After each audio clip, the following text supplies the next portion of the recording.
आज हमारे देश में एक तरफ तो ये चर्चा हो रही है कि भारत जो है फाइनेंशियल पोजीशन की अगर बात की जाए, अर्थव्यवस्था की अगर बात की जाए तो चौथे पोजीशन पर पहुंच चुका है और इसको लेकर नेशनल मीडिया में अच्छा खासा एक हाइप बनाया जा चुका है। लेकिन अगर आप ज़मीनी स्तर की बात करें तो कल जो घटना सामने आई पंचकुला की, वो दिल दहलाने वाली है। एक परिवार के 7 सदस्यों ने खुदकुशी कर ली क्योंकि वो कर्ज नहीं चुका पा रहे थे।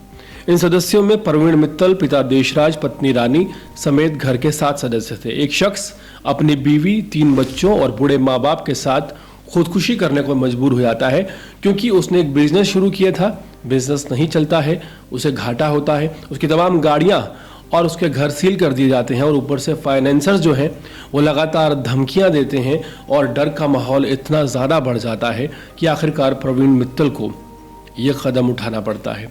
सबसे ज़्यादा हैरानी की बात जानते हैं इसमें क्या है कि आध्यात्म का सहारा लेने के बावजूद प्रवीण मित्तल अपने आप को इस डिप्रेशन से बाहर नहीं ला पाए, उनके माँ बाप अपने आप को इस डिप्रेशन से बाहर नहीं ला पाए।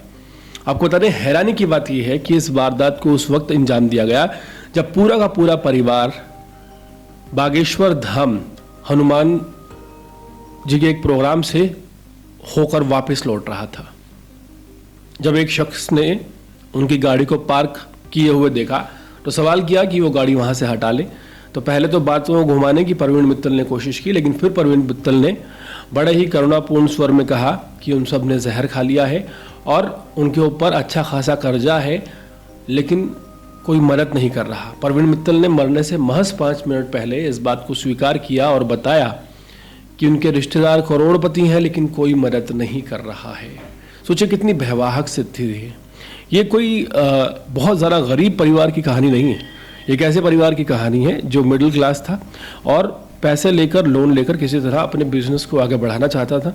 लेकिन आखिर क्या वजह है कि आए दिन ऐसी खबरें सुनने को मिलती हैं। लेकिन ये जो मामला है हिसार का, जो कि पंचकुला में कल इस वारदात को अंजाम दिया गया है, मूलतः प्रवीण मित्तल जो हैं हिसार के बरवाला के रहने वाले थे और उससे पहले वो देहरादून में रहते थे। हैरत इस बात की है कि जिस प्रवीण मित्तल ने ये कदम उठाया, माँ बाप, बीवी और अपने 3 बच्चों को लेकर खुदकुशी करने का, वो प्रवीण मित्तल खुद एक संस्था चलाते थे जो कि चाइल्ड वेलफेयर के नाम से NGO इसका नाम था।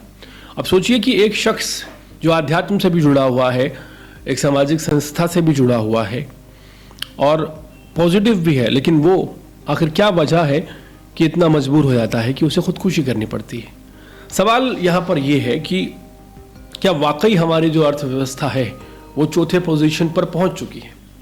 क्या वाकई हम फाइनेंशियली इतने स्टेबल हो गए हैं कि अब हमें ढिंडोरा पीटना शुरू कर देना चाहिए?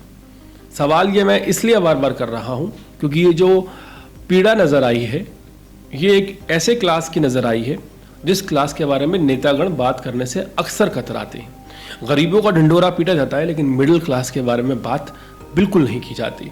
ये वही मिडिल क्लास है जिसको लेकर बार बार मीडिया रिपोर्ट्स में ये दावा किया जा रहा है कि हमारी जो फाइनेंशियल पोजीशन है, अर्थव्यवस्था है, वो चौथे पोजीशन पर पहुंच गई, लेकिन एक मिडिल क्लास व्यक्ति आज भी मरने को मजबूर है। सोचिए, एक तरफ खबर आती है कि आपकी फाइनेंशियल पोजीशन 4th नंबर पर है पूरी दुनिया में, दूसरी तरफ खबर आती है कि कर्ज ना उतार पाने के चक्कर में पंचकुला में हिसार का एक पूरा परिवार जिसमें 7 लोग शामिल थे, प्रवीण मित्तल, उनकी वाइफ रानी, पिता देशराज और माँ और साथ ही साथ 3 बच्चे, सभी खुदकुशी कर लेते हैं।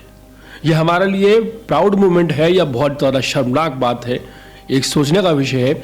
और दूसरा जो सोचने का विषय है वो ये है कि आखिर क्या वजह थी कि पूरा परिवार मरने पर मजबूर हो गया? आखिर सरकार की और प्रशासन की इन कर्ज देने वालों के ऊपर लगाम इतनी ढीली क्यों है कि इनके डर से कोई इंसान अपने पूरे परिवार को ख़त्म करने को मजबूर हो जाता है? और सवाल ये भी है कि आखिर आध्यात्म की शरण लेने वाले लोग इतने ज़्यादा नेगेटिव कैसे हो सकते हैं? बागेश्वर धाम के एक प्रोग्राम से लौटते वक्त अगर कोई खुदकुशी कर देता है तो ये कहना गलत होगा कि बागेश्वर धाम का ये कोई इन्फ्लुएंस रहा होगा, लेकिन यहाँ पर सवाल ज़रूर उठेगा कि या तो आपने आध्यात्म को फॉलो नहीं किया, आपने सिर्फ दिखावा किया। क्योंकि अगर आपने अध्यात्म को फॉलो किया होता तो शायद ये डर आपके अंदर कभी नहीं पनपता। और या फिर आप कह सकते हैं कि जो ये फाइनेंसर्स हैं, इनकी धमकियों का असर इतना ज़्यादा होता है कि इंसान को कुछ नहीं सूझता। पूरे मामले पर पूरे देश में चर्चा हो रही है, क्योंकि ये अपने देश में इकलौता ऐसा मामला है जिसमें कर्ज ना चुका पाने की वजह से एक ही परिवार के 7 सदस्य, पूरा का पूरा परिवार खत्म हो गया। और सवाल उठाने बनते हैं, कौन है जिम्मेदार इन 7 लोगों की मौत का? ये आज एक बड़ा प्रश्न है।